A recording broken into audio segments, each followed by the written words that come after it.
बिस्मिल्लाहिर्रहमानिर्रहीम, अस्सलाम वालेकुम। मैं हूं अली शेर और अब मेरा सोशल मीडिया देख रहे हैं। इस वक्त तक की डेवलपिंग स्टोरीज और डेवलप स्टोरीज उन पे बात करते हैं और ख़ास तौर पे कुछ तनाजुर हैं जिनका एक ख़ास तनाजुर है बैनुल अक़वामी पर्सपेक्टिव में, पाकिस्तान, इजराइल, अमेरिका, इस सारे सिनेरियो में। और इस वक्त मेरे साथ अनवर अब्बास साहब, हमारे बहुत ही सीनियर जर्नलिस्ट, फॉरेन अफेयर्स को डील करते हैं और बहुत ही बारीक बीनी से चीज़ों को एक जर्नलिस्टिक पॉइंट ऑफ व्यू से देखते हैं।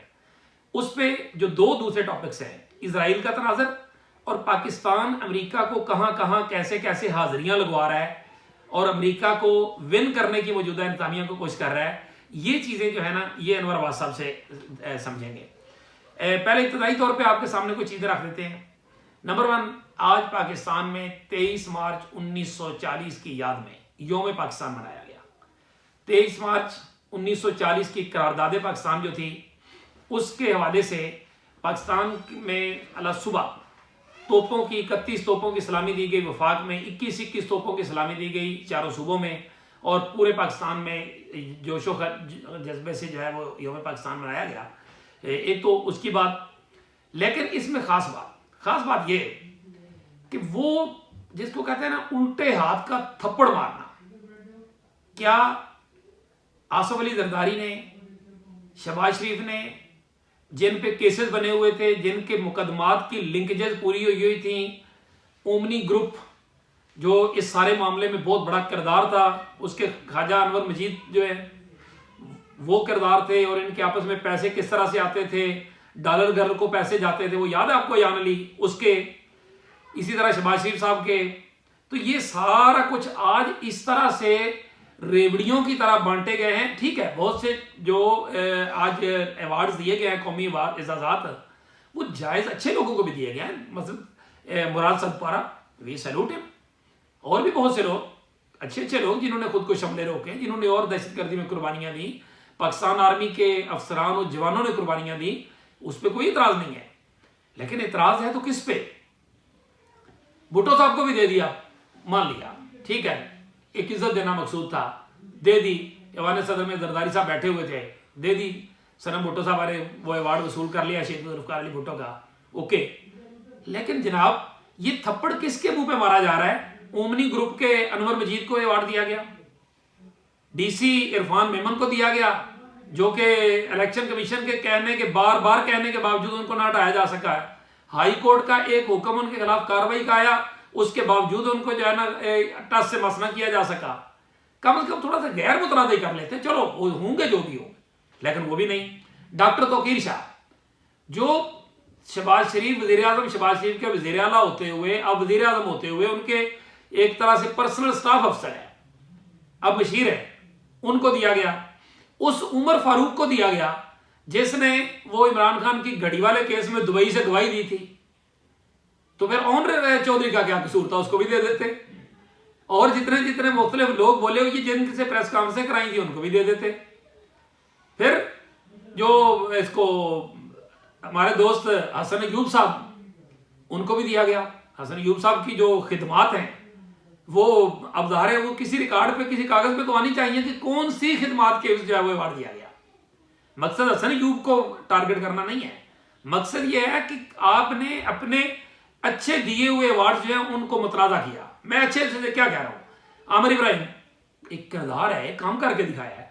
अमीन लखानी काम करके दिखाया है। सुल्तान अली अलाना काम करके दिखाया है।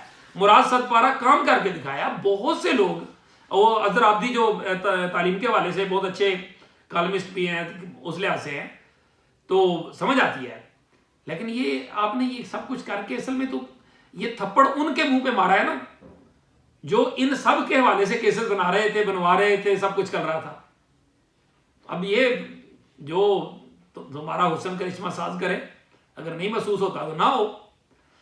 एक और चीज़, हाफिज हुसैन अहमद पाकिस्तान के सीनियर सियासतदान, उनकी डेथ हुई। मौलाना फजलुर रहमान जो है वो आज वहाँ पे पहुँचे हैं कोयटा में। सरफराज बुगटी साहब जो हैं वो भी पहुँचे। उन्होंने भी उनकी खिदमात को, बलोच राइट्स के लिए जद्दोजहद को खराज तहसीन पेश किया और खराज अकीदत पेश किया। फिर उसके साथ ही साथ हाफिज साहब के हवाले से वहाँ की कौम परस्त तंजीमों, इवन अलहदगी पसंद तंजीमों ने भी हाफिज हुसैन अहमद को सैल्यूट पेश किया है। कैसा अजीम शख्स था, जिस पे आपस में मुखालफतें रखने वाले भी इकट्ठे हैं और वो भी कहते हैं कि वाटा क्लीन मैन, वाटा किरदार। अब चलते हैं जरा उन दो टॉपिक्स पे, इस पे बात करना थी जो आपसे सामने रखी। हाँ, इसी के जुड़ी डीएनपी मैंगल जो है उसने ये जो डॉक्टर मारंग बलोच और इन खातन को मारा गया है, उठाया गया है, उस पर ऑल पार्टीज कॉन्फ्रेंस तलब किया है। ईद के बाद एक बड़ी अपोजिशन की कॉन्फ्रेंस होने का इम्कान है। ये सारा सिनेरियो तो अपनी जगह। अब आते हैं अनवर अब्बास की तरफ। अनवर अब्बास साहब, दो चीज़ों को ज़रा अगर आसान से लफ्ज़ों में बता दें हमारे देखने वालों के लिए। हमारे देखने वाले बहुत तेज़ भी हैं, बहुत ज़्यादा भी हैं, सादा लफ्ज़ों की तवक्को करते हैं। एक तो ये बताएंगे इजराइल वाला मामला क्या हो रहा है अभी, फिर उसने इतनी बम्बारमेंट शुरू कर दी है, ये सब कुछ कर दिया, ये क्या हुआ है अचानक? इसराइल पहले भी अमन के लिए तैयार नहीं था और उसने करना नहीं था, उस पर प्रेशर बहुत ज़्यादा बिल्ड हो गया था और उस प्रेशर को रिलीज़ करने के लिए उन्होंने वक्ती तौर पे एक सीज़ फायर किया। और जो बेंजामिन नेतन्याहू का पहले दिन से स्टांस ये है कि हमने हमास को ख़त्म करना है। और सेकेंडली अगर हम ट्रंप की भी जो उन्होंने प्लान दिया है वो अगर हम देखें तो वो कहते हैं कि हमने गजा से सारे फ़लस्तीनियों को बेदखल करना है और इनको अफ्रीका में या कहीं और आबाद करना है। लेकिन उससे पीछे तो हट गया है। नहीं, पीछे नहीं हटे, उस पर उनकी बातचीत चल रही है। 3 ममालिक के साथ उनकी बातचीत चली है, एक सोमालिया, एक सोमालीलैंड है और एक तीसरा मुल्क है या नाइजीरिया या कीनिया। उसके साथ उनके मुज़ाकरात नाकाम हुए हैं, जबकि सोमालीलैंड और सोमालिया दोनों के साथ मुज़ाकरात जारी है कि आप कितने फ़लस्तीनियों को अकोमोडेट करेंगे। बेसिकली इशू ये कि फ़लस्तीन के जो समुंदर है या पानी वहाँ पे है उसमें ऑयल के, गैस के बहुत बड़े बड़े ज़खायर मौजूद हैं और 12 से 13 ऐसे ज़खायर हैं जिनके वो टेंडर ऑलरेडी दे चुके हैं। कौन? आपकी ब्रिटिश पेट्रोलियम को टेंडर मिला है, पहले वो काम भी करती है, इसराइल दे चुका है और अब वो टेंडर जो है चूँकि वो दे चुके हैं तो उन्होंने हर सूरत में उनकी कोशिश है कि किसी तरीके फ़लस्तीन को यहाँ से निकालें और यहाँ से हम यूरोप को गैस सप्लाई करें। और इसके अलावा भी स्ट्रेटेजिकली भी जो फ़लस्तीनी सबसे बड़ा थ्रेट है, बिलखसूस गज़ा के रहने वाले हमास या इस्लामी जहाद वाले, नॉट PLO, तो उनकी ख्वाहिश है कि इस थ्रेट को किसी भी तरह काउंटर करें और एक डेटरेंस पैदा करें। उसके लिए हमास और इन लोगों को वहाँ से निकालना ज़रूरी है। और फिर ग्रेटर इसराइल के नक्शे में भी फ़लस्तीन जो है वो एग्जिस्ट ही नहीं करता, इसराइल ने वो भी करना है। अब सीरिया में वो घुस के दमास्कस से 20 मील दूर उन्होंने बाकायदा अपने मिलिट्री बेस भी इस्टेब्लिश कर लिए। जनूबी लबनान में भी वो घुस के उन्होंने अपने बेस बना लिए हैं। तो अब ले के वैसे अपनी एक्सपेंशन की तरफ जा रहे हैं और इसमें उनको अगर उनको गैस मिलती है वहाँ से, वो निकलती है, तो फिर इसका मतलब वो रूस में जो इन्हिसार है यूरोप के बहुत सारे वो भी खत्म करेंगे। बिल्कुल प्लान यही था कि रूस की गैस को काउंटर करना, कि रूस ब्लैकमेल कर रहा था यूरोप को गैस की वजह से यूक्रेन लड़ाई में। रूस ने धमकी भी दी थी और रूस ने जब ब्लॉक की थी कुछ अर्से के लिए गैस शॉर्ट की थी तो वो जर्मनी में, फ्रांस में हर जगह ईंधन की कीमतें बढ़ गई थी। तो वो चाह रहे किसी भी तरीके इसका अल्टरनेट रूट बनाए और सबसे इजी अल्टरनेट रूट फ़लस्तीन से गैस की सप्लाई है। तो इसराइल इस पर अमल कर रहा है, वो उन्होंने करना था। अब इस सूरत हाल में जो किरदार मुसलमान मुल्कों का है वो थोड़ा शर्मनाक है, पहले भी था, अब और ज़्यादा शर्मनाक है कि 40-45 हज़ार अफराद वहाँ पे मारे जा चुके हैं, बड़ी तादाद में बचे। और अभी जब दोबारा लड़ाई शुरू हुई है तो 300 फ़लस्तीनी पहले दिन सिर्फ शहीद हुए, उनमें से 123 से ज़ायद बच्चे और ख़वातीन हैं। और हमारे मुसलमान मुल्क जो है वो सपोर्ट कर रहे हैं। उर्दगान की स्टेटमेंट आई है गुज़िश्ता हफ्ते और उसमें उसने क्लियर कट किया कि हम अमरीकी पॉलिसियों की हमायत करते हैं। फिर आपके बाकी मुसलमान मुल्कों को भी देखें तो कोई एक मुसलमान मुल्क जो है वो अमली तौर पर कहीं दिखाई नहीं दे रहा, सवाई यमन के। एक यमन जो है वो मिज़ाइल मार है और अमेरिका के जो बेड़ा है वहाँ पे हेनरी ट्रूमैन, उस पर उन्होंने गुज़िश्ता में 3-4 दिन में 18 से 20 हमले किए और अमेरिकन मजबूर हो गए कि 133 किलोमीटर यमन की बंदरगाह से दूर ले गए बेड़े को। लेकिन ये कि अब उन्होंने दूसरा बेड़ा भी वहाँ पे भेजे क्योंकि पहले बेड़े के होते हुए भी वो यमन को कंट्रोल नहीं कर सके। तो स्वाई यमन के कोई मुसलमान मुल्क ऐसा नहीं है कि जो रेजिस्ट कर रहा हो इसराइल को किसी भी तरह। ईरान की क्या सूरत हाल है? ईरान खामोशी से यमन को सपोर्ट कर रहा है या क्या? ईरानी मिसाइल दे सकते हैं, ईरानी सफारती इमदाद कर सकते हैं या प्रैक्टिकली, लेकिन अमली तौर पे ईरानी वहाँ जाके लड़ नहीं सकते। उसकी वजह यह कि ईरान के पास जो बेस था वहाँ पे वो सीरिया में था और सीरिया में ईरानी एडवाइज़र भी होते थे, ईरान के बेसिस भी बने थे, वहाँ से इसराइल को निशाना भी बना रहे थे। लेकिन मसला ये कि जब नई गवर्नमेंट आ गई तो ईरान के वो सारी जो लोकेशन थी वो उनके कंट्रोल से निकल गई और अब सीरिया में ईरान एग्जिस्ट नहीं करता।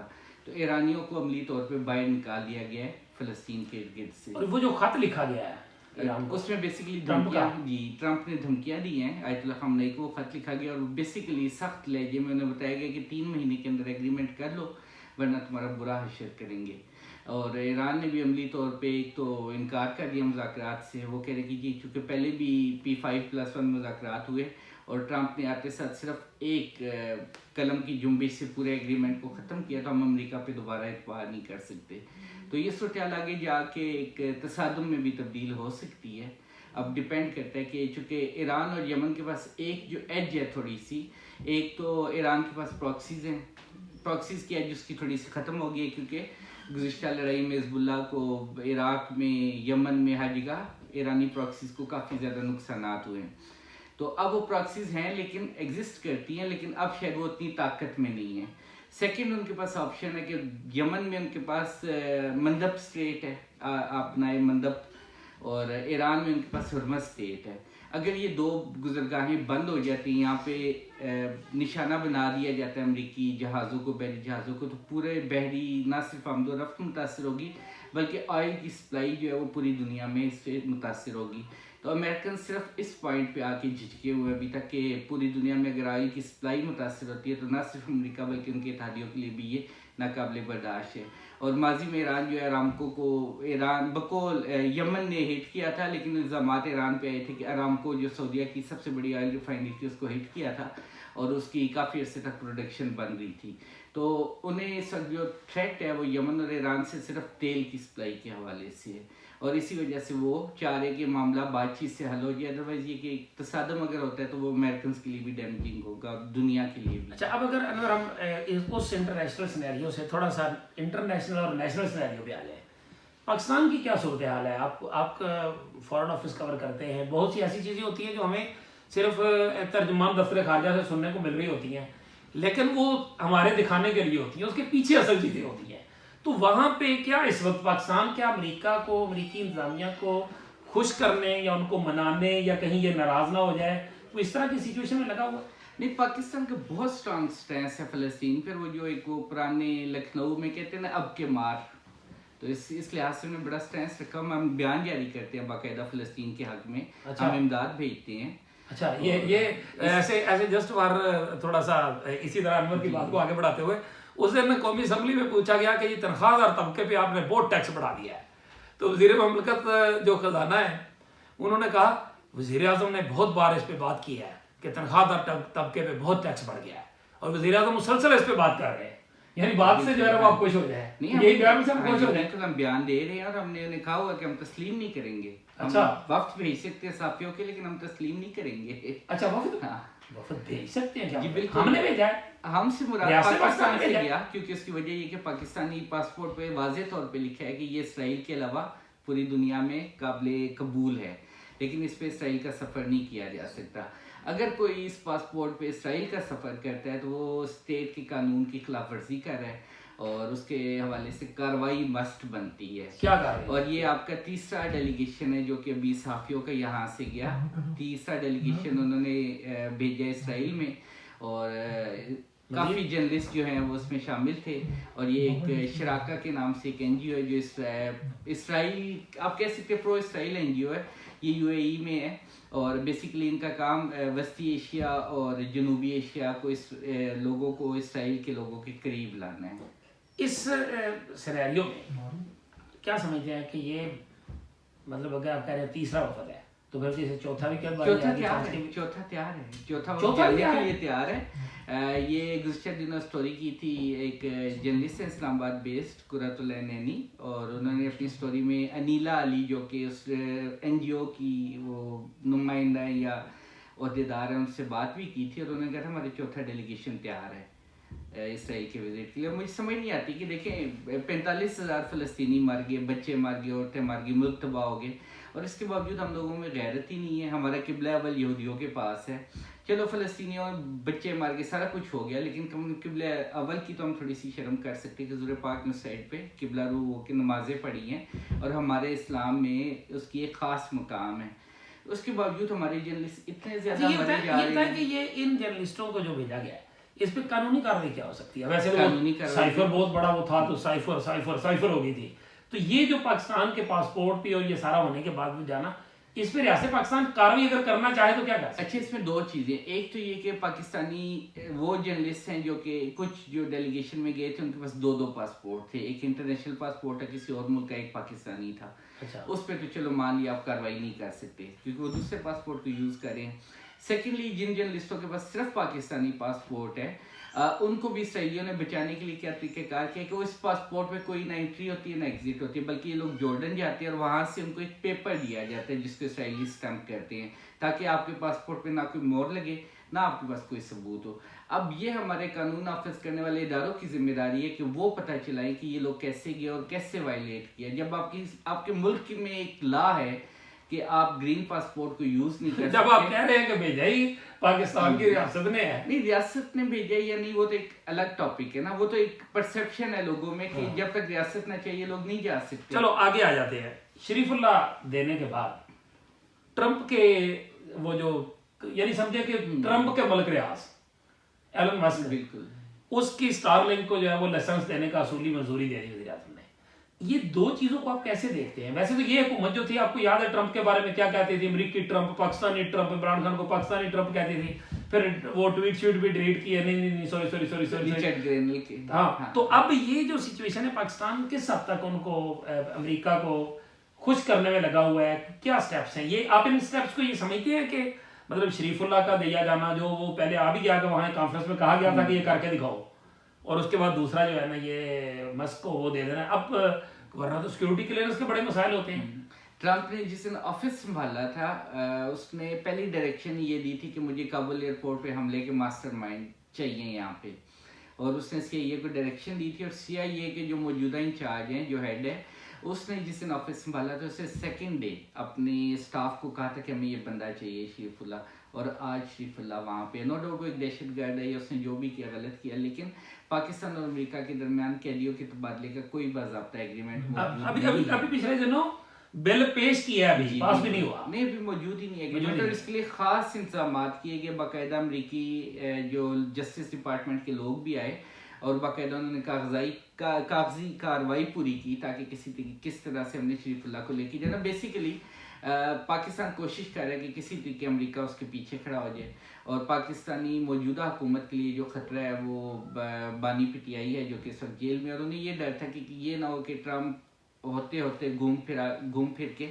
इस मुतालबे पे आ जाए कि बानी पीटीआई को रिहा किया जाए, लिहाजा वो अंडर प्रेशर आए और उन्होंने अमेरिका के सलाहकार को मजीद बेहतर करने की कोशिश की, और उसकी वजह से उन्होंने हर वो काम करे जो कि अमेरिकियों को किसी तरीके खुश कर सके। बतौर जर्नलिस्ट आप इस बात को कैसे देखते हैं कि जो इमरान खान के केसेस बड़ी स्पीड पकड़े हुए थे वो रुक से गए, ये क्या है? नेचुरली जब आप अमेरिका आपके साथ खड़ा है, पीछे खड़ा है, तो आपको मेरा नहीं ख्याल कि कोई और बड़ा मसला हो सकता है दुनिया में, या अमेरिकन जो अभी हमारे केसेस तो फिर तो सही हो जाने चाहिए थे। केसेस डिपेंड करते हैं, रुक नहीं गया, बड़ी लंबी लंबी पेशियां पड़ गई हैं। अब कभी आपने सुना कि इमरान खान के फलां केस की पेशी है, फलां केस की समाअत है? वो तो उर्दू में शायर ने कहा था ना, जो चाहे आपका हुस्न करिश्मा साज करे, तो वो तो उसने करिश्मा साज की बदौलत है। केसेस रुक भी सकते हैं, स्पीड अप भी हो सकते हैं, सजा हो भी सकती है, नहीं भी हो सकती, वो तो पाकिस्तान के जुडिशियल सिस्टम में है। कहीं ऐसा तो नहीं हो? राना सनाउल्लाह ने पिछले दिनों जब ये उन्होंने शरीफुल्लाह में बड़ी तारीफें की ना, तो राना सनाउल्लाह ने कहा कोई पता नहीं इस वहाँ के ट्रंप का, वो बैठ के किसी वक्त कोई और उल्टी प्रेस कॉन्फ्रेंस हमारे खिलाफ कर दे, उल्टी कहीं उसके इंतजार में तो नहीं है कि कहीं वहां से कोई ऐसी चीज ना आ जाए हम कुछ करें तो। उल्टी प्रेस कॉन्फ्रेंस के अलावा जो उसने ज़ेलेंस्की के साथ किया, मीडिया को बिठा के ज़ेलेंस्की के साथ जो मुज़ाकरात किए थे और ज़ेलेंस्की को जिस तरह बेइज्जत किया था यूक्रेन के सदर को, तो उसके बाद बहुत सारी हुकूमतें डरी हुई हैं कि हमारे साथ ये सलूक ना हो जाए। तो मेजॉरिटी हुकूमतें ये चाह रही है कि किसी भी तरह हम ट्रंप को खुश रखें, क्योंकि सर वो आका है, पूरी दुनिया का सरदार है, तो जब तक उससे नहीं बनाएंगे, हर हुकूमत ये चाहती है कि हमारे पीछे वो खड़ा हो जाए ताकि हम महफूज हो सकें। तो ये सोच मेरे ख्याल में हमारी हुकूमत की भी हो सकती है कि वो चाह रहे हैं कि किसी भी तरीके ट्रंप या अमेरिका हमारे किसी मुखालिफ मुतालबे पे ना चले जाएं और हमारे पीछे खड़े रहें। बिल्कुल ठीक अनवर अब्बास साहब की आपने गुफ्तगू सुनी, और जो उसका निचोड़ है इजराइल के हवाले से कि उन्होंने बड़ी खास खबर दी कि वो इस वक्त स्पीड क्यों पकड़ी है। उनका मंसूबा कोई तर्क करने का नहीं था, जंगबंदी का नहीं था, लेकिन इस वक्त उन्होंने स्पीड पकड़ी है ताकि वहाँ से उनको दूसरे मुल्कों में बसाया जा सके, फ़लस्तीनियों को उस ज़मीन पे कब्ज़ा करके रूस से भी निजात हासिल की जा सके गैस के हवाले से, और ज़मीनी ज़खायर जो हैं वो लिए जा सके, और दूसरी इंपॉर्टेंट खबर जो अनवर अब्बास ने इस हवाले से दी कि वो कौन से स्टेप्स हैं कि जिनकी वजह से पाकिस्तान अमेरिका को खुश करने में लगा हुआ है। अच्छा, इसमें मैं एक बात ऐड करूंगा कि 7 अक्टूबर को जब फ़लस्तीन ने हमला किया था उससे कुछ अर्सा पहले भी मुज़ाकरात जारी थे गैस के कुओं के हवाले से, और इसराइल की ये मुज़ाकरात ना सिर्फ अल-फतह उसमें शामिल थी बल्कि हमास भी शामिल थी। चूँकि हमास की तरफ से भी इश्यूज़ आए और बहुत सारे मामलात पे इनकार किया गया इसराइल को, और इसी तरह अल-फतह की तरफ से भी कुछ मामलात थे। उसके बाद ये 7 अक्टूबर होता है और इसराइल पूरी ताकत से इन इलाकों पे आ गया। बिल्कुल ठीक है। हमारी आज की गुफ्तगू और आज के जो वाक़यात हैं उन पे जो सवालात हैं, जो तज़िया है, वो हमने आपके सामने रखा। उम्मीद है आपको हमारी वीडियो पसंद आई होगी, और अगर आपको वीडियो पसंद आई है तो उसे ज़रूर शेयर कीजिएगा, कमेंट भी कीजिएगा। इसी के साथ मुझे और अनवर अब्बास को दीजिए इजाज़त। अल्लाह हाफ़िज़।